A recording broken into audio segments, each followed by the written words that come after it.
I look out the window and I see all the cars and trucks and vans and buses, and I just think, can we be doing this differently? In 2000, Nolte joined the Army Reserve. He operated fuel supply trucks. A truck landed in a ditch in Kuwait only days before the start of the Iraq War. His desire to get active and get back in shape led him to electric bicycles. And now he's staking a claim in this niche but fast-growing market.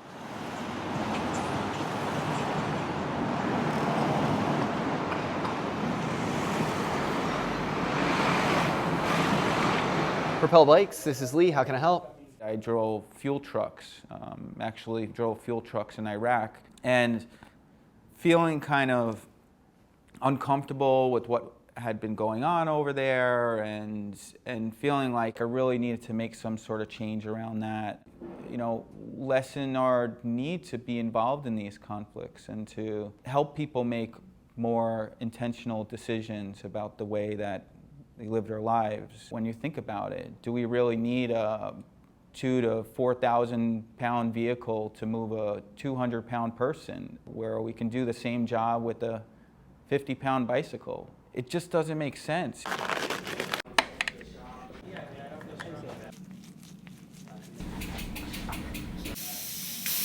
What is it that you're going to be using the bike for? A lot of people often think of electric bikes just as a replacement or an alternative to a bicycle, but we feel that electric bikes are much more alternative to cars and trucks and vans and subways. One of our customers, he rides 20 miles each way to work every day, and most people would think, like, that's not really possible by bike.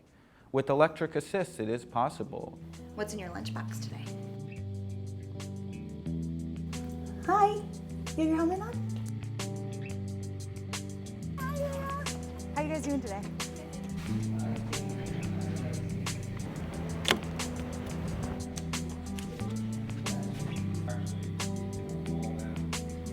You girls ready?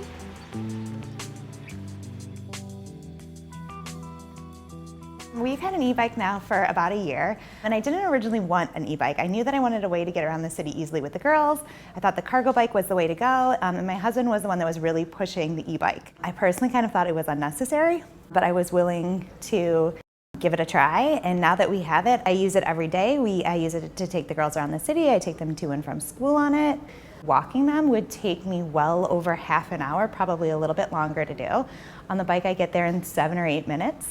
It's so amazing, and it's so much more fun to do on the bike too. I love the way that we interact with the world on the bike. I love the way that the girls wave to the people, that we ring the bell. It makes our morning commute so much more fun. It's an easy, fast way to get around the city that is good for the world.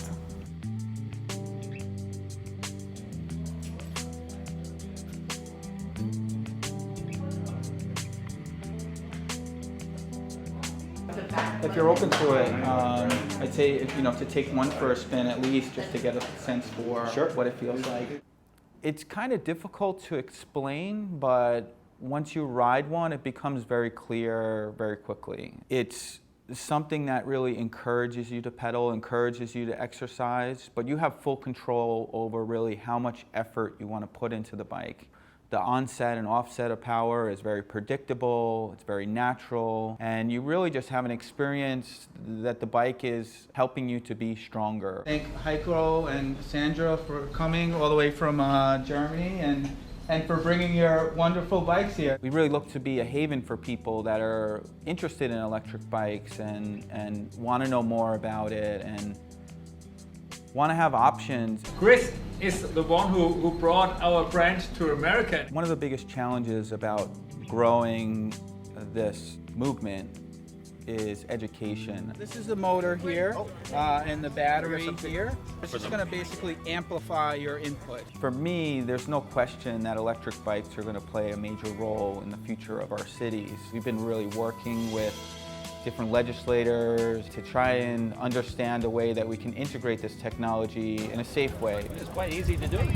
It's starting to become clearer and clearer to the city that this is a real solution and that this is something that can really make an impact, and we're really excited to be part of that.